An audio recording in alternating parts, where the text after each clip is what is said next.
उसकी आंखों में दर्द के साथ नमी थी। धोखा खाने का दर्द था। दर्द लुट जाने का, भरोसा टूट जाने का था। वो रोते हुए उस इंसान को बद्दुआ दे रही थी। मेरी बद्दुआ है विक्रम सिंघानिया कि तुम भी अपनी ज़िंदगी में इसी दर्द से गुजरोगे जो दर्द तुमने मुझे दिया है। मेरी ज़िंदगी बर्बाद करके रख दी। तुम पर भरोसा करके मेरे पास कुछ बाकी न बचा। किसी को मुँह दिखाने के लायक नहीं रही। मैं तुम्हें कभी माफ़ नहीं करूँगी। वो लड़की अपनी बेबसी पर रोते हुए अपनी जात के लुट जाने का मातम कर रही थी, जबकि विक्रम सिंघानिया लापरवाही से बेड पर बैठा सिगरेट निकालकर सुलगाने लगा। बेड की चादर सिमटी हुई थी, जो गुजरे पलों की कहानी बता रही थी, जबकि विक्रम सिंघानिया बिखरे बाल और ढीले ढाले नाइट सूट में बहुत ही सुकून से था। उसकी बात पर उसके माथे पर बल पड़ गए। खामोश हो जाओ यार, कितना खूबसूरत वक्त दिया तुमने अभी मुझे, और अब ऐसी बातें करके मेरा मूड खराब मत करो। मैं इस वक्त बहुत अच्छे मूड में हूँ। मेरे साथ कोई ढंग की बात करो, कोई रोमांटिक सी बात करो, ताकि मेरा दिल और भी सुकून से हो जाए, ना कि इस तरह की बातें करके मेरा दिल जलाओ। वो लापरवाह से सिगरेट फूंक रहा था। तुम एक घटिया और खुदगर्ज इंसान हो। मुझे दुख इस बात पर है कि तुम जैसे कमज़ोर इंसान से मैंने मोहब्बत की, और तुम्हारी बातों में आकर मैं अपना आप लुटा बैठी, और तुम कैसे बेशरम बनकर मज़े से बैठे हो, जैसे कुछ हुआ ही ना हो। तुमने मुझे उजाड़ दिया। भगवान करे तुम खुद भी उजड़ जाओ। मुझे शादी का झांसा देकर यहाँ तक ले आए और अब अपनी बात से फिर गए। बकवास मत करो नंदिनी। मैंने तुमसे कब कहा था कि मैं तुमसे शादी करूँगा? शादी के लिए नहीं कहा था, लेकिन जो मुझसे मुलाकातें करते थे, मुझे कीमती कीमती गिफ्ट देते थे, एक एक घंटा मुझसे फ़ोन पर बातें करते थे, मेरी खूबसूरती की तारीफ़ करते, ये सब क्या था? विक्रम सिंघानिया, सच तो ये है तुम अपनी बात से मुकर गए हो।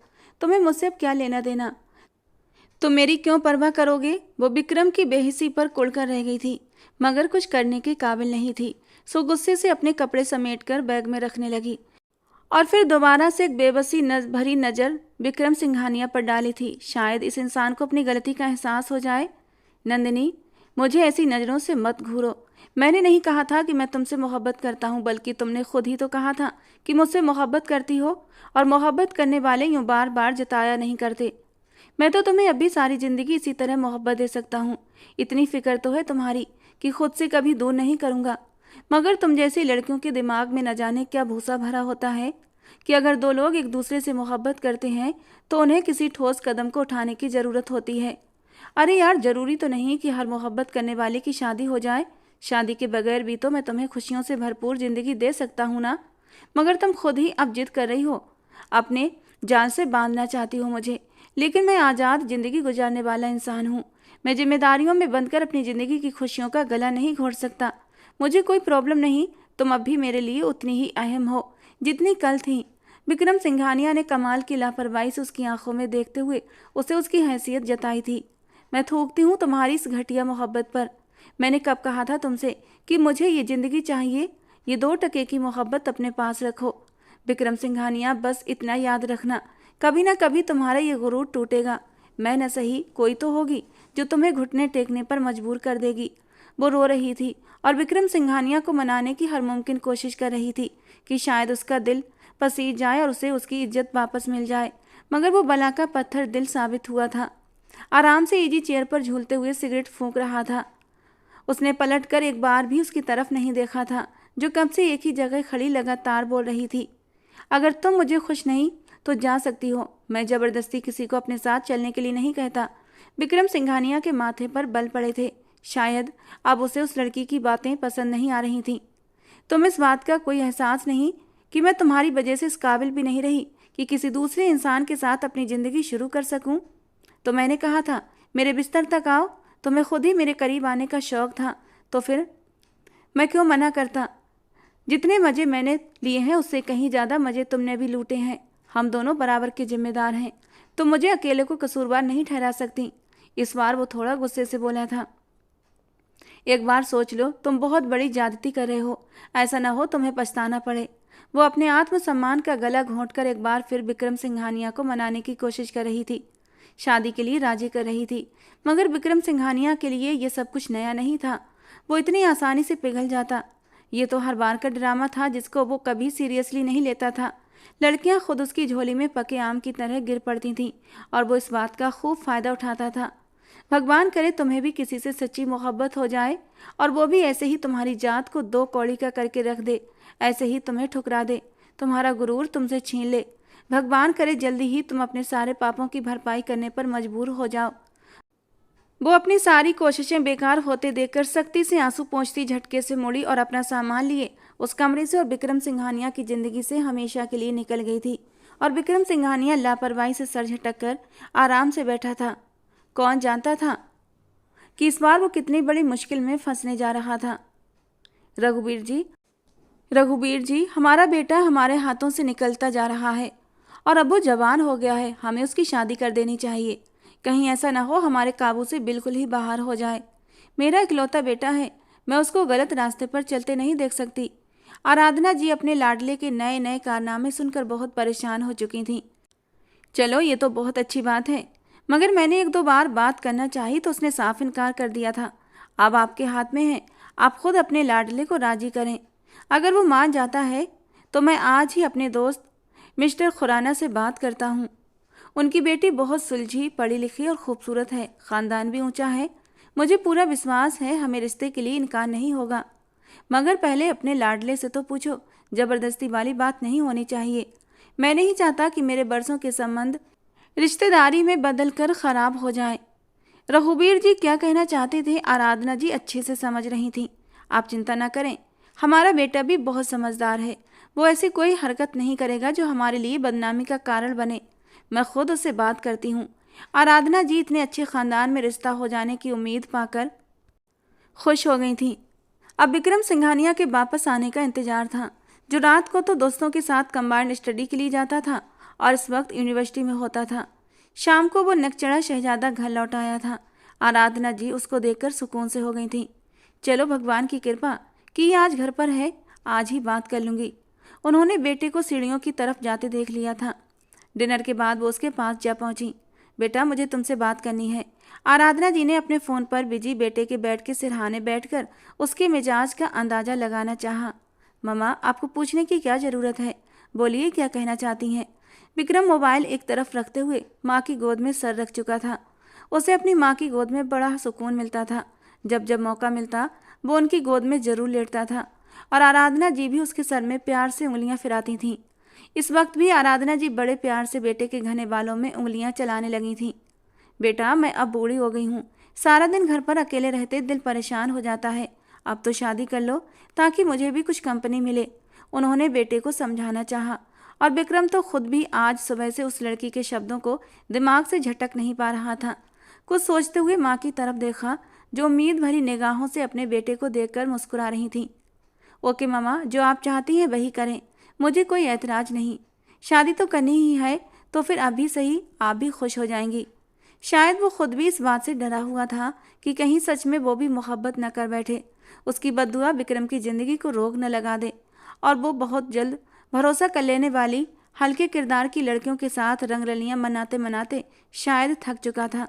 उकताहट होने लगी थी उसे उन लड़कियों से जो उसके सामने आकर अपनी सबसे कीमती चीज़, अपनी इज्जत उसे सौंप देती थीं। अब वो किसी शरीफ खानदानी लड़की के साथ अपनी ज़िंदगी शुरू करना चाहता था। आज विक्रम सिंघानिया ने संस्कार के सारे झंडे गाड़ दिए थे और आराधना जी की तो खुशी के मारे खिल उठी थीं। मिजाज ना हो तो उनका बेटा छोटी सी बात पर भी बुरी तरह बिगड़ जाता था और शादी का नाम सुनकर ऐसे उछलता जैसे अंगारों पर रख दिया हो। और वही बेटा आज माँ को उनकी खुशी देने की बात कर रहा था। दिलो जान से कुर्बान न होती तो क्या करती। चलो ठीक है, फिर कोई लड़की पसंद हो तो बता दो, उन्होंने डरते डरते सवाल किया था। काश उनके दिल का डर गलत साबित हो जाए। नहीं मम्मा, फिक्र मत करें, मुझे भी अच्छे कैरेक्टर की और एक ख़ानदानी बीवी चाहिए। मैं किसी को पसंद नहीं करता, मुझे आप लोगों पर और आपकी चुनी हुई लड़की पर पूरा भरोसा है। विक्रम सिंघानिया ने माँ के गले में बाहें डालकर बड़े लाड से कहा था। जीते रहो मेरे बच्चे, भगवान तुम्हें खुश रखे। मेरा प्यारा बेटा। आराधना जी को तो जैसे पूरी दुनिया की खुशी मिल गई थी। तुम्हारे पापा कहते हैं कि वो अपने दोस्त मिस्टर अभिषेक खुराना से बात करेंगे। उनकी बेटी बहुत प्यारी, सुलझी हुई और शरीफ है, ख़ानदान भी बहुत अच्छा है, लड़की भी कैरेक्टर की बहुत अच्छी है। तुम्हें कोई एतराज़ तो नहीं तो हम वहीं तुम्हारा रिश्ता कर दें। अपने माँ बाप को इतना मान दिया है तुमने, भगवान तुम्हें हमेशा खुश रखेगा। आराधना जी बेटे को दुआएं दे रही थी और विक्रम सिंघानिया अपनी माँ की बात सुनकर खुश हो चुका था कि माँ बाप को खुशी देखकर वो खुश कैसे न रहेगा। मगर भूल गया था सिर्फ माँ की दुआएं काम नहीं करती, बल्कि किसी भी इंसान की ज़िंदगी में आसानी का कारण बनकर हर एक की दुआओं से सच्ची खुशी नसीब होती है। किसी का दिल दुखा तो उसकी बद्दुआ आसमानों तक को हिला देती है। खुराना साहब, बहुत बहुत बधाई हो। हमारा बेटा अपनी खुशी से शादी के लिए मान गया है और रिश्ते के लिए भी हमें पूरा यकीन दिलाया है कि जहाँ चाहें हम उसकी शादी कर सकते हैं। बस लड़की शरीफ और ख़ानदानी होनी चाहिए। देखा, हमारे बेटे की सोच हमारे जैसी है। उसको अपनी यूनिवर्सिटी की और अपने सोशल सर्कल की लड़कियों में कोई दिलचस्पी नहीं। आराधना जी ने विक्रम की ख्वाहिश बताकर सिंघानिया साहब को भी विश्वास दिला दिया था। और फिर रघुवीर सिंघानिया ने पहली फुर्सत में अभिषेक खुराना से बात कर ली थी। खुराना साहब, मुझे आपकी बेटी बहुत पसंद है। मैं चाहता हूँ मेरे बेटे के हवाले से अपनी बेटी जानवी हमें दे दें। सिंघानिया साहब के अंदाज पर एक पल के लिए खुराना साहब चौंके थे, फिर मुस्कुराते हुए बोले, अरे सिंघानिया साहब, मेरी बेटी आपकी भी बेटी है। भला मुझे क्या एतराज़ होना है? मैं फैमिली से सलाह मशवरा करके आपको बता दूंगा। बेटी की राय लेना भी तो ज़रूरी है। खुराना साहब ने अपनी तरफ से सिंघानिया साहब को सुकून से समझा दिया था। मैं शादी कर रहा हूँ और तुम लोग देखना, मैं अपनी बीबी को भी दबा कर रखूँगा। विक्रम सिंघानिया कुछ दिन में पिछली सारी बातें भूल चुका था और अपने फर्जी कॉलर झाड़ते हुए रौब से अपने दोस्तों के साथ बैठा बातें कर रहा था। अरे यार, तू बड़े बड़े बोल मत बोल। ये ख़ानदानी बीबी होती है ना, ये दो ख़ानदानों की रजामंदी और उनके आशीर्वाद के साए में विदा होती हैं और ये बड़ी पहुंची हुई हस्ती होती हैं। इनमें इतनी ताकत होती है कि अपने पति को अपने काबू में कर सकें। ऐसा ना हो कि वो दिन में तेरी अकल ठिकाने लगा दे। विक्रम के दोस्त रोहन ने उसको आईना दिखाया था। बाकी दोस्त भी यही सोचते थे, मगर रोहन अच्छा खासा मुंहफट टाइप का इंसान था। जो बात उसके दिल में आती वो जबान पर रखता था। ये तुम लोगों की सोच है और कुछ नहीं। मैं जानता हूँ औरत जात को तुम नहीं जानते। मैं अपनी बीवी को ज़्यादा अहमियत देकर सर पर नहीं चढ़ाऊँगा। औरत को पहले दिन से ही हद में रखना चाहिए, तभी वो सीधी रहती है। ये तुम जैसे मर्दों की बुज़दिल सोच है कि औरत अपनी हैसियत से ज़्यादा फैल जाती है, वरना ख़ानदानी बहू हो या फिर बाहर दूसरी लड़कियां सब एक जैसी होती हैं। उनको काबू में रखना चाहिए। विक्रम सिंघानिया की सोच इस वक्त बहुत घटिया थी। वो औरत को कमतर चीज़ समझता था। यार विक्रम, तुम भूल रहे हो शादी में बड़ी ताकत होती है और ये उन दूसरी लड़कियों जैसी हरगिज नहीं होगी। उन जैसी लड़कियों की तरह जो मोहब्बत का राग अलापती रहें, मगर मजबूत रिश्ते में बंधे होने वाली बीवी के मुकाबले फिर भी कमज़ोर होती हैं। तो मर्द जरूर हो, मगर इस सच्चाई से मुंह नहीं मोड़ सकते। वक्त साबित करेगा। रोहित ने हार नहीं मानी थी। तुम लोग देख लेना, मैं अपने शब्दों को सही साबित करूंगा। विक्रम बड़े जानदार अंदाज में मुस्कुराया था। जानवी को अपनी माँ की बातों से सख्त उलझन हो रही थी। माँ, मुझे शादी करने पर ऐतराज नहीं, लेकिन अच्छी तरह छानबीन कर लेना। लड़के में इंसानियत शराफत होनी चाहिए, वो इज्जत देना जानता हो, वरना मुझसे उम्मीद मत रखिएगा कि मैं उसकी इज्जत करूंगी या आप लोगों के फैसले को सही साबित करने के चक्कर में सारी जिंदगी सर झुकाकर गुजार दूंगी। नैना जी मुंह खोले अपनी बेटी की बातें सुन रही थीं। अरे बेटा, ये सब क्या है? मैंने तुम्हारी ऐसी परवरिश तो ना की थी। तुम इतनी बागी बातें क्यों कर रही हो? ये सोच लेकर जाओगी ससुराल तो कभी घर नहीं बसा पाओगी। तुम्हें अपनी सोच को थोड़ा दबाना होगा। औरत को बहुत कुछ नज़रअंदाज करना पड़ता है। नैना जी अपनी बेटी की सोच पर हैरान रह गई थीं। नहीं मामा, ऐसा नहीं हो सकता। ये माँ बाप के पैसों पर ऐश करने वाले अमीर लड़के अपने आप को बहुत बड़ी चीज़ समझते हैं। उनकी निगाह में औरत की हैसियत घर संभालने और उनके बिस्तर सजाने से ज़्यादा नहीं होती। बस उसमें इंसानियत होनी चाहिए, वरना मैं उन लड़कियों में से नहीं हूँ। मुझे तो ये कुर्बानी देने जैसी बातें बिल्कुल पसंद नहीं। मैं तो 2 दिन में ही उस इंसान के होशो हवास ठिकाने लगा दूंगी। वो शराबी या दूसरी लड़कियों के चक्कर में फंसा हुआ मर्द ना हो, वरना मैं बर्दाश्त नहीं करूँगी। जानवी ने साफ शब्दों में अपनी माँ को अपने दिल की बात बता दी थी। जानवी बेटा, वो अच्छे ख़ानदानी लोग हैं, लड़का पढ़ा लिखा है, वो ऐसी क्यों सोच रखेगा? और तुम कोई मामूली इंसान की बेटी नहीं हो, तुम भी बड़े ऊंचे ख़ानदान की बेटी हो, और वो भी हमारी हैसियत जानता है। तुम्हें बस ये सोचना है कि अपने पति की बात मानना, उसे खुश करना तुम्हारे ऊपर ज़रूरी है। उसकी खुशी का ख्याल रखोगी, फिर देखना तुम्हारी ज़िंदगी कितने सुकून और आराम से गुजरेगी। नैना जी ने अपनी बेटी को समझाया। मामा, ये नीच सोच रखने वाले मर्द औरत को पैर की जूती समझा करते हैं और इस तरह के बिगड़े शराबी अय्याश मर्दों से औरत को अलग होने का पूरा हक दिया गया है। ये नहीं कि औरत को हर सूरत अपने पति की इज्जत करनी चाहिए, उसकी बात माननी चाहिए। अगर औरत दिल से खुश नहीं तो वो अलग हो सकती है। जिंदगी बसर करने की क्या ज़रूरत है?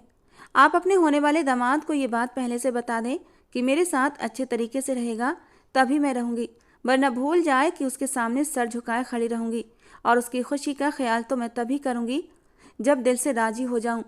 पहले उसके तौर तरीके और उसके मिजाज को तो परख लूँ, इस काबिल हुआ तो दिल में जगह दूंगी। मैं उन लड़कियों में से नहीं जो शादी के बाद इसी एक बात को दिमाग में बिठा लेती हैं कि पति की सेवा करनी चाहिए, पूरी जिंदगी उसके चरणों में गुजार देनी चाहिए, भले वो आपको जूती की नोक पर रखे। जानवी ने साफ शब्दों में अपनी माँ को अपनी बात बता दी और नैना जी सर पकड़कर रह गई थीं। वो दुल्हन बनी बैठी थी, घूंघट डाले वो बस उस इंसान का इंतजार कर रही थी जिसके बारे में उसके माँ बाप ने बहुत तारीफें की थीं। किसी इंसान की असलियत का अंदाज़ा उसके साथ पर्सनल तौर पर जुड़ने पर ही होता है, और यही अंदाज़ा जानवी खुद करना चाहती थी। और फिर उसका इंतजार ख़त्म हुआ था। विक्रम सिंघानिया कमरे में दाखिल हुआ। नेचुरली ही जानवी के दिल की धड़कन तेज हुई थी। वो संभल कर बैठी थी, विक्रम के मुंह से अपने बारे में कुछ सुनने के इंतजार में थी। लेकिन वो जो कुछ बोला था, जानवी हैरान रह गई थी। बहुत खुशकिस्मत लड़की हो कि तुम्हें मुझ जैसा हैंडसम और खूबसूरत पति मिला है, जो इतने बड़े घर और सारी जायदाद का इकलौता वारिस भी है। उसने घूंघट उठाने से पहले अपनी ही तारीफें करना शुरू कर दी थी। हालांकि इस मौके पर तो औरतों को अपने सराहे जाने की ख्वाहिश होती है, मगर ये इंसान भला का खुद पसंद इंसान था, जिसको अपनी जात के सामने सब कम लगते थे। हर लड़की जो काबिलियत रखती है वो इससे भी ज़्यादा की हकदार होती है। इसमें कोई बड़ी बात तो नहीं। विक्रम सिंघानिया इस कदर मजबूत शब्दों पर हैरान हुआ था और जानवी को देख रहा था। कहाँ वो आज तक अपने आगे पीछे फिरने वाली लड़कियों का आदी था, जो उसकी दौलत और उसकी पर्सनैलिटी की दीवानी थी, और कहाँ ये लड़की खुद भी अच्छी खासी अनापरस्त लग रही थी। वो एक गहरा हुंकारा भरता रह गया था। देखते हैं जानवी खुराना, ओ सॉरी खुराना नहीं, जानवी सिंघानिया, अब तुम्हें मेरे नाम के साथ जुड़कर रहना होगा। तो देखते हैं तुम्हें मेरा सामना करने की कितनी हिम्मत है। मुझे ज़्यादा अना दिखाओगी तो मत भूलो तुम औरत हो और मैं मर्द हूँ। कुछ ही पलों में तुम्हारी जात का गुरूर तोड़ मरोड़ कर रख दूंगा। जबकि उसके इस तरह बात करने पर जानवी हैरान रह गई थी। उसे उम्मीद नहीं थी वो इस तरीके से बात करेगा। उसने एक झटके से अपना घूंघट उलट दिया था और बेड से उतरकर उसके सामने जाकर खड़ी हो गई, जबकि उसका ये सजा सजाया रूप देखकर विक्रम कुछ पल के लिए पत्थर बन गया था। उसे उम्मीद नहीं थी कि जानवी इतनी खूबसूरत हो सकती है। वो कितनी ही देर तक पलक बिना झपकाए उसे देखता रह गया और जानवी की बात पर उसका सकता टूटा था। पहली बात तो जो तुमने मेरे नाम के साथ सिंघानिया लगाया है ना, ये तुम्हारी खुद की औकात नहीं है, बल्कि ये नाम तुम्हारे माँ बाप का दिया हुआ नाम है। तुमने अपने बल पर कुछ भी नहीं कमाया, सब कुछ तुम्हें विरासत में तुम्हारे माँ बाप से मिला है। तो अपने नाम का रौब मुझ पर मत जमाओ। मैं जब चाहूँ इस नाम से आज़ाद हो सकती हूँ, पूरा पूरा हक रखती हूँ। और दूसरी बात, जिसे तुम गुरूर और अकड़ का नाम दे रहे हो, ये मेरी सेल्फ रिस्पेक्ट है, और मेरी सेल्फ रिस्पेक्ट को कोई ठेस पहुँचाएगा मैं ये बर्दाश्त नहीं करूँगी। उसकी इतनी खुली चुनौती पर विक्रम सिंघानिया का मुँह हैरत और गुस्से से खुला का खुला रह गया था। वो कुछ कहना चाहता था, लेकिन जानवी की पर्सनालिटी में कुछ ऐसा जादू था कि वो उसके जादू में जकड़ता जा रहा था। कुछ कहने के लिए होंठ खोल रहा था, लेकिन कुछ बोल नहीं पा रहा था। जानवी का जादू उसके सर पर चढ़ने लगा था। वो सब कुछ भूल चुका था। उसे याद रहा तो बस इतना कि आज उसकी शादी की पहली रात थी और उसकी नई नवेली खूबसूरत नाजुक सी दुल्हन उसके सामने खड़ी थी, जिस पर वो पूरा हक रखता था। बेध्यानी में 2 कदम आगे बढ़कर उसने जानवी को कमर से पकड़ा था। बहुत तीखी मिर्च हो, देखने में जितनी नाजुक हो उतनी ही करारी हो। खैर, मुझे तीखी चीज़ें बहुत पसंद हैं। उसने जोर से उसकी नरम नाजुक कमर को दबाया था कि जानवी के होंठों से एक सिसकी निकली थी। उसका मन तो मचल रहा था अभी इसी वक्त जानवी को अपनी बाहों में भरकर अपना हक वसूल कर ले, लेकिन वो इतनी जल्दी उसके सामने घुटने टेक कर उसे ये जताना नहीं चाहता था कि वो उसकी खूबसूरती से इम्प्रेस हो चुका है, बल्कि ये दिखाना चाहता था वो उसके लिए कोई अहमियत नहीं रखती। इसलिए अगले ही पल उसने झटके से जानवी को छोड़ा था। मैं थका हुआ हूँ, सोना चाहता हूँ। उसने सोफे की तरफ कदम बढ़ा दिए। अब जरूर इसे बुरा लगेगा, जवाब नहीं दे पाएगी विक्रम सिंघानिया को। एक अजीब सी खुशी महसूस कर रहा था वो, जबकि जानवी ने भी सुकून का सांस लिया था। अभी कुछ देर पहले उसकी आंखों में जो मदहोशी देखकर उसका दिल जोरों से धड़कने लगा था, अब एक लंबी सांस भरी थी उसने। वो अभी खुद फिलहाल उसके करीब नहीं जाना चाहती थी, जब तक वो उसे अच्छे से जान न ले। जानवी के चले जाने के बाद वो सर झटक कर सोने के लिए लेट गया था। अगली सुबह देर से विक्रम सिंघानिया की आंख खुली थी। घड़ी की तरफ देखा तो 9 बज रहे थे। आसपास नजर दौड़ाई तो वहां और कोई नहीं था। विक्रम सिंघानिया ने तेजी से बिस्तर छोड़ा और वॉशरूम में जा घुसा। फ्रेश होकर बैग पैक किया और कमरे से निकला। विक्रम बेटा, कहाँ जा रहे हो? आराधना जी ने तैयार बेटे को बैग उठाकर देखा तो पूछ लिया। मामा, यूनिवर्सिटी जा रहा हूँ। आपको तो पता है मेरा लास्ट सेमेस्टर चल रहा है। आपकी ख्वाहिश पर शादी तो कर ली, अब बीबी के लिए घर पर तो नहीं बैठ सकता ना। विक्रम सिंघानिया अपनी माँ के पूछने पर खुश होता सोच रहा था कि मम्मा के जरिए उस नकचड़ी जानवी तक ये बात पहुंच जाएगी। अरे बेटा, आज के दिन तो रुक जाते। आज बहू की मुंह दिखाई का फंक्शन रखा था, उसके बाद चले जाना। आराधना जी ने बेटे की अकल पर मातम किया था, मगर इस वक्त विक्रम की नज़र सामने पोर्च पर खड़ी नई गाड़ी पर पड़ी थी। वो जानवी की थी, जो कहीं जाने को तैयार गाड़ी में बैठ रही थी। उसके हर अंदाज से लापरवाही झलक रही थी। मुझसे नाश्ता वगैरह पूछने की बजाय, मुझे जगाने की बजाय वो मुंह उठाकर बिना किसी को बताए कहीं जाने की तैयारी में थी। और उसके अंदाज पर विक्रम सिंघानिया गुस्से के मारे खौल कर रह गया था। मामा, ये लड़की कहाँ जा रही है? आपसे पूछा था इसने? लड़की नहीं, वो तुम्हारी बीवी है, और ये तो तुम्हें उसी से पूछना चाहिए कि वो कहाँ जा रही है। आराधना जी ने हंसते हुए बेटे को उकसाया था। वो चाहती थी वो खुद अपनी बीवी से बातचीत करे। मैं क्यों पूछूं? विक्रम ने लापरवाही से कंधे उचकाए और फिर अपना बैग लेकर यूनिवर्सिटी चला गया। मगर उसका दिमाग कहीं फोकस नहीं कर पा रहा था। उसको रह रहकर जानवी का ख्याल आ रहा था। मैं कैसा मर्द हूँ कि मुझे अपनी बीवी के बारे में ये तक न पता कि वो इस वक्त कहाँ गई है। वो खुद को ये सोचने से बाज नहीं रख सका तो थक कर मोबाइल निकाला और कॉल लगाई। मम्मा, आपने पूछा वो कहाँ गई थी? बेटा, अभी तक वो वापस नहीं आई है। तुम खुद ही फ़ोन करके पूछ लो ना उससे। आखिर पति हो उसके, पूछ सकते हो, पूछना तुम्हारा हक है। क्या तुम दोनों के बीच कुछ गड़बड़ है? अभी तक आराधना जी ने खोजने वाले अंदाज में पूछा। मेरे पास उसका नंबर नहीं है मम्मा, विक्रम ने थक कर हकीकत बताई। तो बेटा, नंबर मैं तुम्हें भेजती हूँ। तुम खुद ही अपनी बीवी से पूछो कि वो कहाँ पर है। उसके आने जाने की खबर रखना तुम्हारा फर्ज है।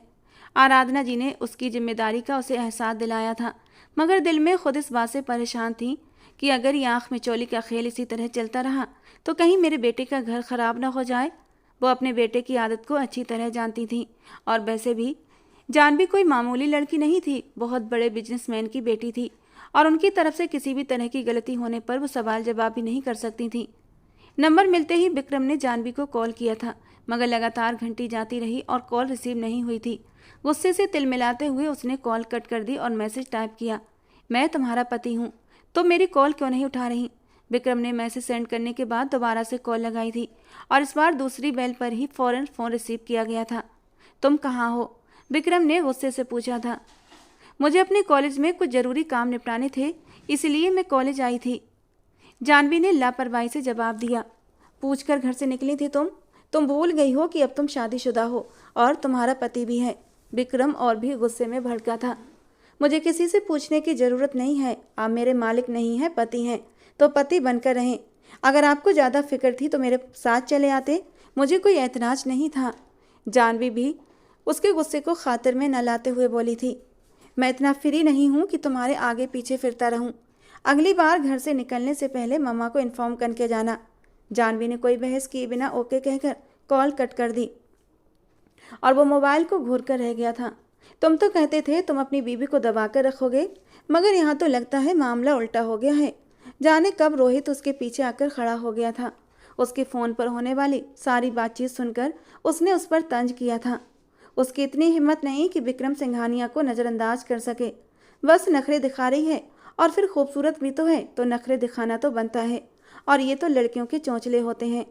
उसने अपनी तरफ से बात बनाने की कोशिश की थी। नई नवेली है, इसलिए मैं उसके साथ थोड़ी नरमी बरत रहा हूँ। देखना 2 दिन में कैसे उसको अपना दीवाना बनाता हूँ। विक्रम सिंघानिया ने मजबूत लहजे में अपनी अना का झंडा लहराया था, मगर दिल में वो खुद भी जानवी की इस लापरवाह अंदाज पर बुरी तरह गुस्से से तिलमिलाया हुआ था। आज डिनर पर चलते हैं, तैयार हो जाओ, मैं मम्मा को बता कर आता हूँ। विक्रम ने बड़े खुशी भरे अंदाज में जानवी को साथ चलने को कहा था और कमरे से बाहर चला गया। जानवी ने पहले तो हैरत से अपने बदमिजाज और मगरूर पति को देखा था, मगर फिर सर झटक कर तैयार होने लगी। थोड़ी देर में वो लोग एक बहुत बड़े होटल के सामने मौजूद थे। विक्रम की आंखों में एक अजीब सी आग चमक रही थी, कुछ कर दिखाने की लगन थी। होटल में जाकर एक रिजर्व टेबल की तरफ बढ़ते, जो कि एक कोने में थी, जबकि जानवी बहुत ही धीमे अंदाज में चलती एक चेयर पर बैठ चुकी थी। और उसका ये शाही अंदाज देखकर विक्रम ने मुश्किल से अपने चेहरे पर आने वाली मुस्कुराहट को छुपाया था। उसी वक्त एक बहुत ही मॉडर्न ड्रेस पहने लड़की उसके करीब आई थी और बहुत ही बोल्ड अंदाज में विक्रम के गले में बाहें डाल दी। हाय विक्रम, तुम कहाँ गायब थे इतने दिन से? नजर ही नहीं आए। जानते हो कितना मिस कर रही थी मैं तुम्हें। ओह हाय सुनैना, बस कुछ बिजी था। विक्रम ने नॉर्मल सा अंदाज अपनाया। मेरे लिए एक दिन तुम्हें देखे बिना गुजारना मुश्किल हो जाता है, और तुम पिछले कई दिन से कांटेक्ट में नहीं थे। ऐसी भी क्या बिजी थे? वो बड़े लाड से कहती मुंह बिसूर रही थी, और विक्रम सिंघानिया आराम से मुस्कुराते हुए कनखियों से जानवी के चेहरे के हाव भाव जांच रहा था, जिसका चेहरा लाल हुआ था। गुस्से के मारे उसने अपनी मुट्ठियां भींची हुई थीं। अगले ही पल वो एक झटके से खड़ी हुई और बाहर की तरफ बढ़ गई, और विक्रम सिंघानिया ने उस लड़की के हाथ पर कुछ नोट रखे और उसके पीछे लपका था। विक्रम ने सुनैना को पैसे देकर खास तौर पर जानवी को जेलस करने के लिए हायर किया था, मगर जानवी ये बात नहीं जानती थी। क्या हुआ, तुम बाहर क्यों चली आई? हम तो डिनर के लिए आए थे ना। कहीं उस लड़की से जेलस तो नहीं हो गई? अरे वो तो बस यूनिवर्सिटी की क्लास फेलो है, मुझे देखा तो मिलने चली आई। विक्रम उसके चेहरे के बदलते रंगों से मजा ले रहा था। जेलस और मैं, आपको गलतफहमी हुई है। मैं जेलस नहीं हो रही, बल्कि मुझे आपसे घिन महसूस हो रही है। मैं आपको लापरवाह समझ रही थी, मगर आप इतने बिगड़े हुए और बदकिरदार हैं, ये मैंने सोचा भी नहीं था। जानवी ने बिगड़े हुए अंदाज में कहा। अच्छा, ऐसी बातें मत करो, नाराज़गी थूक दो। वो कॉलेज के ज़माने से मुझ पर फिदा है। मेरी तरफ ज़बरदस्ती आती है तो मैं क्या करूं? अब भगवान ने पर्सनालिटी ही इतनी खूबसूरत दी है कि लड़कियां मेरे आसपास मंडराती रहती हैं। तुम जानती हो ना आजकल की लड़कियां किस मिजाज की हैं। विक्रम ने जताने वाले अंदाज में जानवी की तरफ देखा था। ये सिर्फ लड़की का ही कसूर नहीं, तुमने उसको कोई उम्मीद दिलाई होगी, तभी वो तुम्हारे इतना करीब आई थी। अगर मर्द चाहे तो अपनी तरफ बढ़ने वाली लड़की को उसकी हद में रख सकता है। तुमने उसको हद में नहीं रखा। शायद भूल रहे हो, अब तुम शादीशुदा हो। इस तरह की ओछी हरकतें मुझे बिल्कुल पसंद नहीं। रात को उसी लड़की की कॉल आई। जानवी कमरे में नहीं थी। मैं सुनैना बात कर रही हूँ डियर। दूसरी तरफ से लड़की ने अपना इंट्रोडक्शन करवाया था। अरे, तुमने मेरा नंबर कहाँ से लिया? विक्रम शक भरे लहजे में बोला। अरे, जब मैं आप तक पहुँचकर आपकी मदद कर सकती हूँ तो फिर नंबर लेना कौन सा मुश्किल काम है। रोहित से नंबर लिया था, घबराए नहीं। सुनैना खिलखिलाकर हंसी थी। क्यों फ़ोन किया तुमने? विक्रम ने बोर से शक्ल बनाई थी। उस वक्त तो उसने जानवी को चिढ़ाने और जलाने के लिए उसे अपने पास आने दिया था, लेकिन अब उसे सुनैना का फ़ोन करना बिल्कुल पसंद नहीं आ रहा था। क्या आपकी बीवी ने कोई असर लिया? सुनैना का अंदाज खोजने वाला था, मगर विक्रम ने अपनी फिक्र में ध्यान से नहीं सुना था। नहीं, वो कुछ ज़्यादा ही मगरूर है।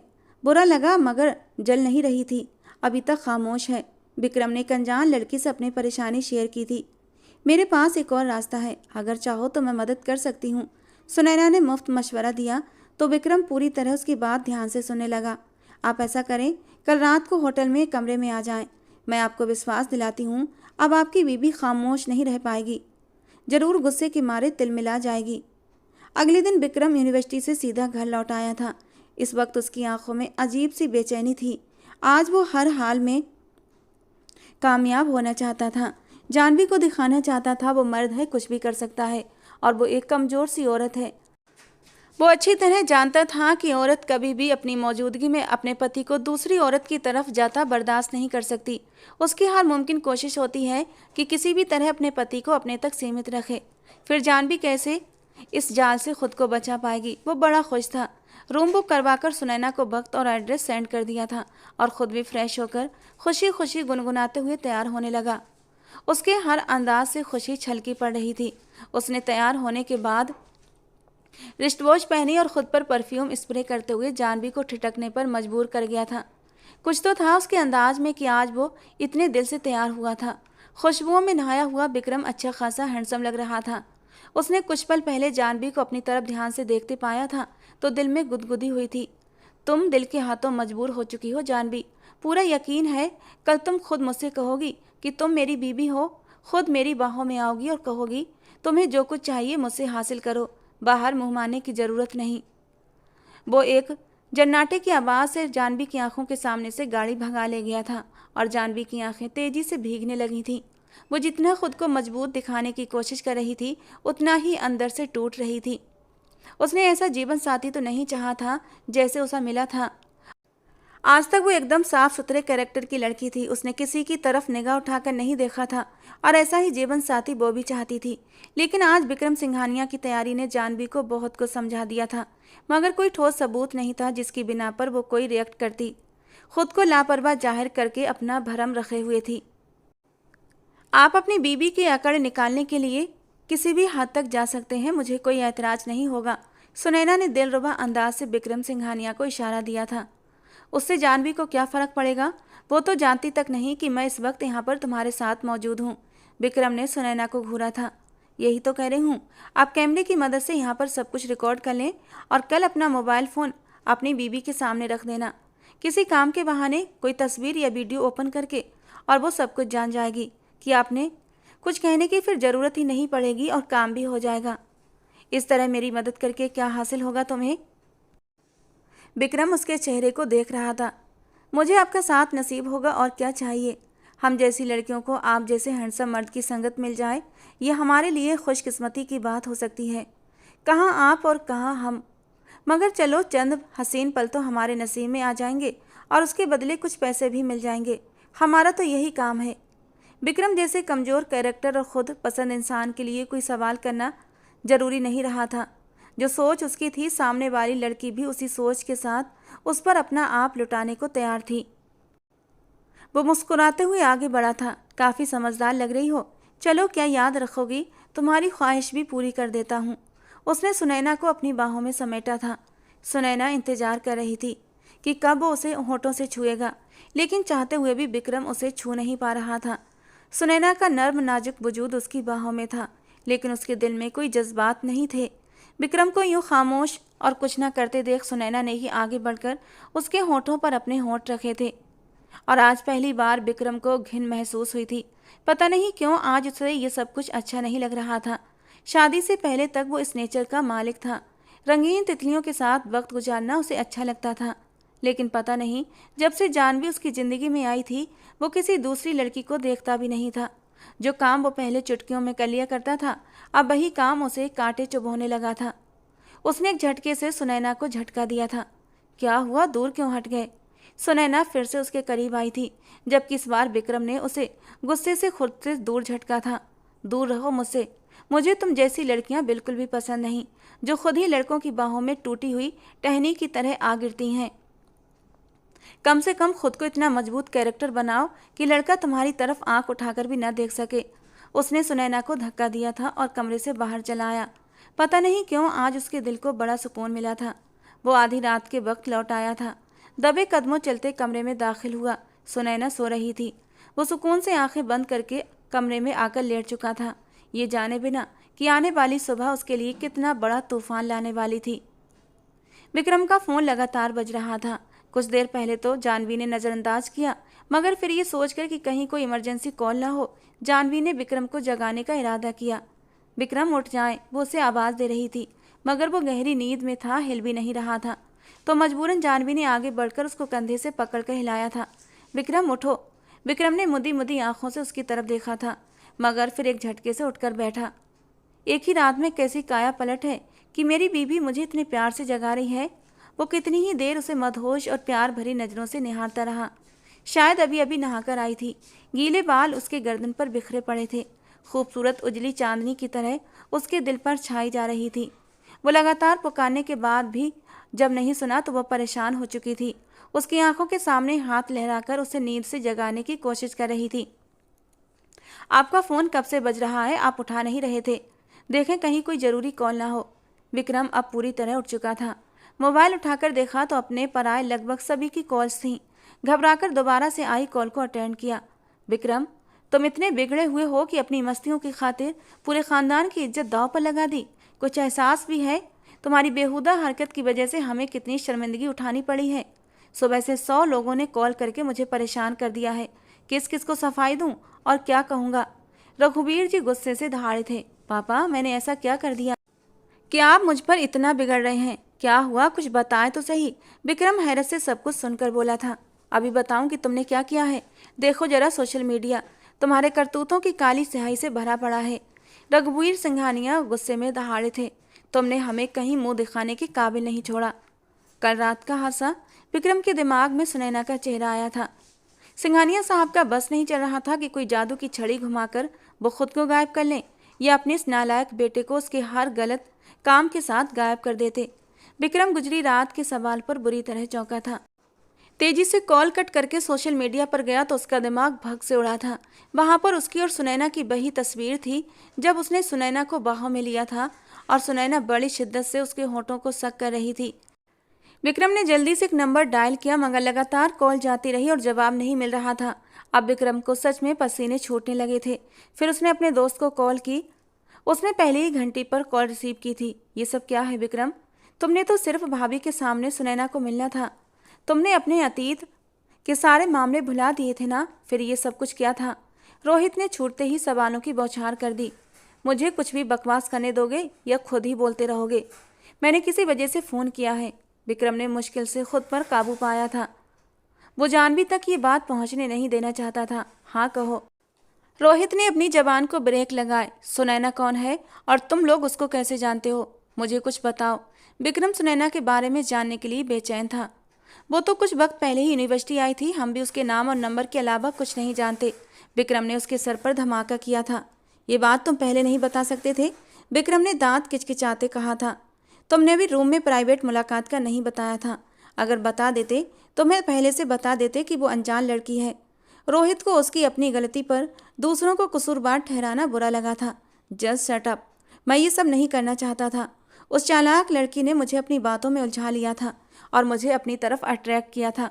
लेकिन रोहित, मेरा विश्वास करो, मैं कुछ ही पल के लिए उसके करीब गया था। उसके बाद मैंने उसे झटक कर अपने से दूर कर दिया था और उसे वहीं कमरे में छोड़कर चला आया था। मैंने उसके साथ कुछ भी गलत नहीं किया था, क्योंकि मेरे दिल ने गवाही नहीं दी थी ये सब गलत करने के लिए। मैं तो बस जानवी को चिढ़ाने के लिए और उसके मुंह से अपने लिए इजहार मोहब्बत सुनने के लिए उसे चिढ़ा रहा था। अब मैं क्या करूं, कुछ समझ नहीं आ रहा। अगर उस लड़की के बारे में कुछ पता चले तो मुझे बताओ, वरना नसीहत करने के लिए फ़ोन मत करना। विक्रम ने गुस्से से कॉल काटी थी। वो कई बार सुनैना को कॉल कर चुका था, मगर उससे कोई बात नहीं हो पा रही थी। विक्रम सर थाम कर बैठ गया। विक्रम ने वो पूरा दिन कमरे में गुजारा था, मगर रात होते ही उसको चिंता हुई थी। बेड के दूसरे किनारे पर मौजूद जानवी को देखते हुए उसके चेहरे की मासूमियत में कहीं खोने लगा था। थोड़ा सा उसके करीब होकर उसको और भी प्यार से निहारने लगा था। ये प्यारी सी मासूम सी लड़की उसकी है, सिर्फ उसकी। ये सोच उसे गुदगुदाने लगी थी। दिल में जानवी के लिए ढेरों जज्बात मचलने लगे थे और फिर बिना सोचे समझे उसने अपने जज्बातों से कांपते होंठ सोई हुई जानवी के होंठों पर रख दिए थे। किसी के गर्म होठों का एहसास महसूस करते ही जानवी ने पट से आंखें खोली थीं। अपने ऊपर झुके विक्रम को देखकर वो बिदक कर उसे धक्का देती हुई पीछे हटी थी। गुस्से के मारे कांप रही थी, जबकि विक्रम हैरान सा उसे देख रहा था। हिम्मत कैसे हुई तुम्हारी मेरे करीब आने की? जानवी, मैं तुम्हारे साथ अपने रिश्ते की शुरुआत करना चाहता हूँ। मैं मानता हूँ कि मैंने अब तक गलतियाँ की हैं, लेकिन मुझे माफ़ी का एक मौका तो दो। और अपने रिश्ते की शुरुआत से पहले मैं तुम्हें कुछ बताना भी चाहता हूँ, क्योंकि मैं पूरी सच्चाई से तुम्हें अपनाकर अपनी ज़िंदगी में आगे बढ़ना चाहता हूँ। वो जानवी को सुनैना के बारे में बताना चाहता था। उसकी आंखों में सच्ची मोहब्बत के दीप जगमगा रहे थे, लेकिन जानवी को उस पर भरोसा नहीं था। करीब भी मत आना मेरे, वरना मैं बहुत कुछ कर गुजरूंगी। उसने उंगली उठाकर विक्रम को धमकी दी थी। जानवी, तुम मेरी बीवी हो और मैं तुम पर पूरा हक रखता हूँ। तुम मुझे मेरे हक से दूर नहीं रख सकती। कौन सा हक, कैसा हक? औरत के हक भी उतने ही जरूरी होते हैं जितने कि मर्द के, और आपने मेरे हक को पहले दिन से ही किरची किरची कर दिया है। तो मुझसे उम्मीद क्यों करते हैं कि मैं आपका हक पूरा करूंगी? वो गुस्से से विक्रम की तरफ देख रही थी। कमरे में दाखिल होते ही कोई प्यार भरी बात नहीं की थी आपने तो मेरा नाम भी नहीं पूछा था, बस अपना इंट्रोडक्शन बड़े मगरूर अंदाज में करवाया था। मेरी खुशकिस्मती पर बात की थी कि आपका मिलना मेरी खुशकिस्मती है। आपकी नज़र में मेरी क्या हैसियत थी? मैं दौलत पर मरने वाली लड़की नहीं थी जिसको आपने कमतर होने का एहसास दिलाया। उसकी बात का जवाब उसने बहुत ही भड़कते हुए दिया था, लेकिन विक्रम कुछ नहीं बोला था। उसे अपनी गलतियों का एहसास था। जानवी ने अपना तकिया उठाया और सोफे पर जाकर बैठ चुकी थी। उसे किसी बात की परवाह नहीं थी। उस वक्त अभिषेक खुराना दुबई गए हुए थे। जब वो आते तो अपनी बेटी को लेकर क्या फैसला करते, विक्रम ये सोचकर परेशान हुआ था। उसने एक नज़र उठाकर जानवी की तरफ डाली थी, जो अब अपना तकिया सीधा करके लेट चुकी थी। न जाने क्यों उसे ये लड़की अब अपने दिल के करीब महसूस होती थी। वो उसकी संगत में पूरी जिंदगी गुजारना चाहता था, लेकिन अब जो तस्वीर उसकी वायरल हो चुकी थी, पता नहीं क्यों उसका दिल अंदर से कांप रहा था। कहीं सारी हकीकत उस पर खुलने के बाद वो उसकी ज़िंदगी से निकल ना जाए, ये ख्याल उसकी जान निकालने लगा था। वो जानवी से दूर होना नहीं चाहता था। क्या जानवी मुझे ये सब कुछ जानने के बाद माफ़ कर सकेगी? वो वहीं बेड पर अपना तकिया सही करके लेट चुका था, लेकिन आंखों में नींद नहीं थी। वो अब तक जानवी को अपने सामने झुकाने की कोशिश में खुद उसके कितना करीब आ चुका था वो नहीं जानता था। अपना डर और खौफ उसके दिल में पैदा करते करते जानवी की मोहब्बत उसके दिल में पूरे आबोताब से चमकने लगी थी। बाकी शादी जैसे पवित्र रिश्ते में बहुत ताकत होती है, जो दिल में खुद ब खुद मोहब्बत पैदा कर देती है। अगले दिन उसकी आंख एक फ़ोन कॉल की घंटी से खुली थी। उसने फ़ोन उठाया तो दूसरी तरफ नंदिनी थी, वही नंदिनी जो उसे बददुआ देकर गई थी कि तुम्हें भी किसी से सच्ची मोहब्बत हो जाए और वो तुम्हारी मोहब्बत को धुतकार दे। और आज उसे नंदिनी की बददुआ पूरी होती महसूस हो रही थी। कैसे हो विक्रम सिंघानिया? वो उसकी हालत का मजा ले रही थी। क्यों, मुझे क्या हुआ जो मेरी खैरियत पूछ रही हो? विक्रम ने खुद को नॉर्मल रखने की कोशिश की। तुम्हारी इतनी बदनामी हो रही है और तुम यकीनन सुनैना को भी तलाश कर रहे होगे, जो न जाने कहाँ गुम हो चुकी है। तुम सुनैना को कैसे जानती हो? विक्रम का गुस्से के मारे बुरा हाल था। मेरी छोड़ो, तुम सुनाओ। तुम तो खुद को बहुत अक्लमंद समझते थे, एक लड़की के इशारों पर कैसे नाचने लगे। कितने कमज़ोर हो चुके हो कि अपनी बीवी को दबाने के लिए तुम्हें किसी अनजान लड़की की ज़रूरत पड़ी। बुरी बात है मिस्टर सिंघानिया कि वो लड़की भी तुम्हारी मदद के बहाने तुम्हें पूरी दुनिया में रुस्वा करके चली गई। उस लड़की को मैंने ही तुम्हारे पास भेजा था, तुमसे अपना बदला लेने के लिए। मैंने कितना कहा था मेरे साथ ये सब कुछ मत करो, मगर तुमने भी हद कर दी थी। अब लो रुस्वाई का मजा।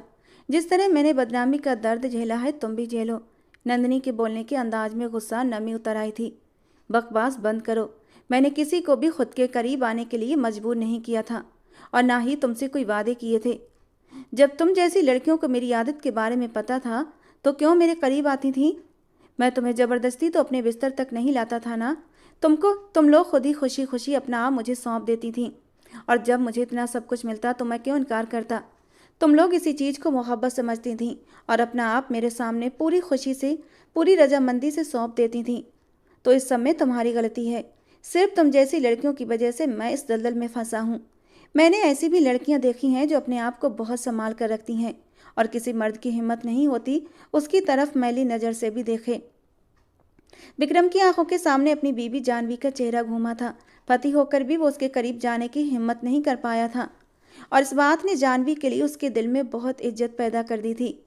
उसकी नज़र में सब लड़कियों को ऐसे ही मजबूत कैरेक्टर का होना चाहिए कि कोई लड़का उसकी तरफ मैली आंख से भी न देख सके। तुम जैसी लड़कियां यूनिवर्सिटी और कॉलेज में पढ़ने के आती हो, मगर अपनी पढ़ाई को, अपने माँ बाप की इज्जत को नज़रअंदाज करके अमीर घरों के लड़के फंसाने के लिए मोहब्बत का दम भरने लगती हो और सारी हदों से गुजर जाती हो। कैसे तुम एक अनजान लड़के पर भरोसा करके उसके सामने अपना सब कुछ खोल कर रख देती हो, अपने माँ बाप की इज्जत को उसके बिस्तर में लाकर पामाल कर देती हो। इसमें मेरा कोई कसूर नहीं। अपनी इज्जत और अपनी कद्र तुम लोगों को खुद करनी चाहिए। ऐसा कदम उठाने से पहले तुम्हें 100 बार सोचना चाहिए। अगर तुम लड़कों को अपनी तरफ अट्रैक्ट करने की कोशिश ना करो तो किसी लड़के की हिम्मत ना हो कि तुम्हारी उंगली भी छू सके। और एक बात कान खोलकर सुन लो, जो तुमने ये जाल बिछाया है ना मुझे मेरी बीवी की नज़रों में गिराने का, मैं इसे कभी कामयाब नहीं होने दूंगा। मैं उस सुनैना को पाताल से भी ढूंढ निकालूंगा और उसे जानवी के सामने लेकर आऊँगा। वो खुद जानवी के सामने हकीकत स्वीकार करेगी कि उस रात मैंने उसके साथ कुछ भी नहीं किया था। तुम दोनों ने सिर्फ मुझे बदनाम करने के लिए ये जाल बिछाया था, और आगे से मुझे फ़ोन मत करना, वरना मुझसे बुरा कोई नहीं होगा। जबकि नंदिनी कोई जवाब न दे सकी थी और विक्रम ने गुस्से से फ़ोन काट दिया था। अगले ही दिन अभिषेक खुराना दुबई से लौट आए थे। उन्हें सारी खबर मिल चुकी थी। रघुवीर जी, मुझे आपसे ये उम्मीद नहीं थी। आप लोगों ने अपने बेटे की परवरिश इतनी घटिया अंदाज में की कि वो औरत को इज्जत देना गवारा नहीं करता। हद तो ये है, ये नाजायज रिश्ते भी रखता है और उसे सोशल मीडिया पर वायरल करता है। अफसोस है मैं आप लोगों को पहचान नहीं पाया, लेकिन अब भी कुछ नहीं बिगड़ा। मैं अपनी गलती सुधारने के लिए ही यहाँ पर आया हूँ। मैं अपनी बेटी जानवी को यहाँ से लेकर जाऊँगा और उसे तुम्हारे बेटे की ज़िंदगी से हमेशा के लिए निकाल दूँगा। जबकि रघुवीर जी ये फैसला सुनकर बौखला गए थे। खुराना साहब, गुस्से से फैसला करने की बजाय थोड़ा सा सोच समझकर फैसला करें। मेरा बेटा बेकसूर है, उसने कुछ नहीं किया। मेरा यकीन करें, उसे फंसाया गया है। अपने पापा की खबर सुनकर जानवी बाहर ड्राइंग रूम में आई थी। चलो जानवी, मैं तुम्हें लेने आया हूँ। जबकि अपने पापा को सामने देखकर जानवी रो पड़ी थी। खुराना साहब ने बेटी को सीने से लगा लिया। मुझे माफ़ कर दो मेरी बेटी, तुमने मुझसे सिर्फ यही चीज़ तो मांगी थी कि तुम्हारा जीवन साथी साफ सुथरे कैरेक्टर का होना चाहिए, और मैं अपनी बेटी की ये ख्वाहिश पूरी न कर सका। मुझे बहुत अफसोस है बेटा, मैं तुम्हारी बात की लाज न रख सका। जबकि जानवी की आंखों से भी आंसू टपक पड़े थे। जाओ बेटा, अपना सामान पैक करो, मैं तुम्हें हमेशा हमेशा के लिए इस दलदल से निकालने आया हूँ। जबकि विक्रम का दिल जैसे किसी ने मुट्ठी में लेकर मसल दिया था। जानवी का उससे दूर जाने के ख्याल से ही दिल कांपने लगा था। वो हैरान था, वो कब जानवी से इतनी मोहब्बत कर बैठा कि उससे एक पल की दूरी उसे बर्दाश्त नहीं थी। आराधना जी जानवी के सामने हाथ जोड़कर खड़ी हो गई थी। बेटा, सोच समझकर फैसला करो। मेरा बेटा बेकसूर है। मैंने उसकी आंखों में तुम्हारे लिए मोहब्बत देखी है। तुम्हारे बिना वो टूट कर बिखर जाएगा। प्लीज़ उसे माफ़ कर दो और एक बार अपने फैसले पर गौर करो। इस घर को छोड़कर मत जाओ। रघुवीर जी भी सामने आए थे। हाँ बेटा, हमारी इज्जत दो कौड़ी की होकर रह जाएगी। यूं घर छोड़कर मत जाओ बेटा, मेरा बेटा बेकसूर है, उसे माफ़ कर दो। जानवी ने अपनी आंखों में आए आंसू साफ किए थे। अपनी सास आराधना जी के हाथ थाम लिए। मैं कहीं नहीं जा रही आंटी, मैं यहीं रहूंगी हमेशा। जबकि विक्रम ने हैरान नज़रों से जानवी को देखा था। वो ये क्या बोल रही थी? क्या इतना सब कुछ जानने के बाद भी वो रहना चाहती थी? जबकि खुराना साहब ने बेटी को हैरान होकर देखा था। ये कैसी बातें कर रही हो जानवी? तुम ऐसे इंसान के साथ कैसे रह सकती हो? वो खुराना साहब के पास आई थी। पापा, मैं मानती हूँ मैंने आपसे एक चीज़ मांगी थी कि मुझे साफ सुथरे कैरेक्टर का लड़का चाहिए, जिसके जज्बात, जिसकी मोहब्बत सिर्फ मेरे लिए हो। लेकिन कभी कभी हमें वो सब कुछ नहीं मिलता जो हम चाहते हैं।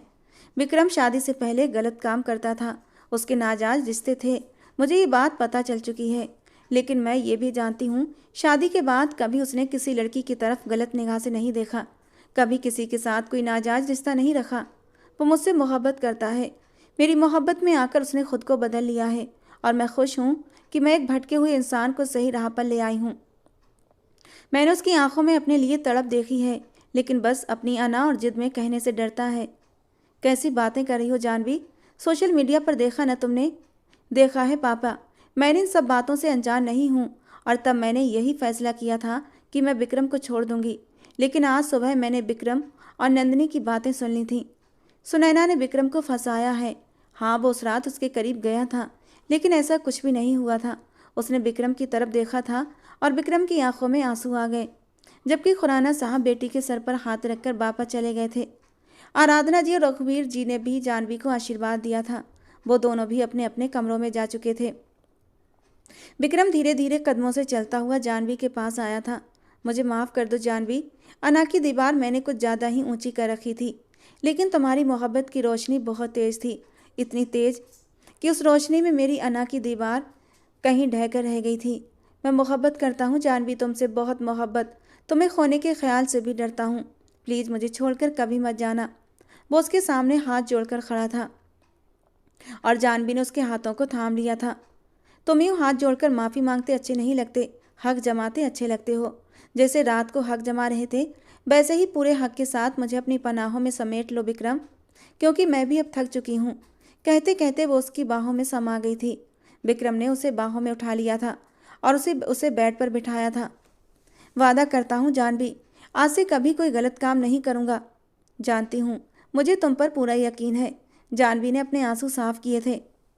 अब जबकि मुझ पर एतबार आ गया है, तो इस तड़पते दिल को थोड़ा सा सुकून दे दो। बहुत बेचैन हूँ, तुम्हारे करीब होकर इस बेचैन दिल को सुकून देना चाहता हूँ। ये कहते कहते उसने आगे बढ़कर जानवी के माथे पर होंठ रखे थे और उसकी आंखों में छाई मदहोशी के रंग देखकर जानवी का दिल धक से हुआ था। विक्रम नहीं, प्लीज़ अभी नहीं। क्यों? अभी क्यों नहीं? समझने की कोशिश करो विक्रम, इस समय दिन के समय ये सब करना क्यों, इसमें क्या गलत है? बीबी हो मेरी, जब चाहूँ जैसे चाहूँ अपनी मोहब्बत की बारिश में तुम्हें भिगो सकता हूँ, और इस वक्त मेरे जज्बात के बादल पूरी तरह बरसने को तैयार हैं। कहते कहते वो उसके गले से दुपट्टा उतार चुका था। उसके इरादे भांप कर जानवी का पूरा शरीर ठंडा पड़ने लगा था। अपनी शर्ट उतारकर दूर फेंकता वो उसे लेकर कंबल में घुस चुका था। उसके नर्म नाजुक बदन को अपने होठों से छूने लगा था, और जब उसने उसकी फ्रॉक की जिप खोलते हुए उसकी फ्रॉक को कंधे से हटाकर अपने होंठ उसकी गर्दन पर रखे थे, तो जानवी के होठों से एक सिसकी निकली थी। गर्दन से होता हुआ वो उसके नर्म नाजुक गुदाज होठों को सक करने लगा था। अपनी प्यास मिटाने के बाद वो उससे अलग हुआ था और बेड पर पलटता हुआ उसे अपने ऊपर लिटा गया। वो जानवी की आंखों में झांक रहा था, जहां इस वक्त हल्की हल्की नमी चमक रही थी। वो भी विक्रम की आंखों में झांक रही थी। क्या हुआ जानवी, ऐसे क्यों देख रही हो? विक्रम प्लीज़ कभी मुझे धोखा मत देना, वरना जानवी जी न सकेगी, वो मर जाएगी। और विक्रम ने आगे बढ़कर उसकी आंखों को चूम लिया था। मरकर भी नहीं, ये विक्रम हमेशा तुम्हारा रहेगा, मेरा विश्वास कर लो मेरी जान। कहते कहते उसने हाथ बढ़ाकर लाइट ऑफ कर दी थी और जानवी के साथ अपने नए रिश्ते की शुरुआत की थी, इस वादे के साथ कि वो हमेशा जानवी का रहेगा। तो दोस्तों, आज की हमारी ये कहानी कैसी लगी, अपनी कीमती राय कमेंट बॉक्स में ज़रूर देना। पसंद आई हो तो प्लीज़ लाइक करना। रोज़ एक नई कहानी सुनने के लिए हमारे चैनल को सब्सक्राइब करना। मिलते हैं दोस्तों अगली किसी नई कहानी के साथ।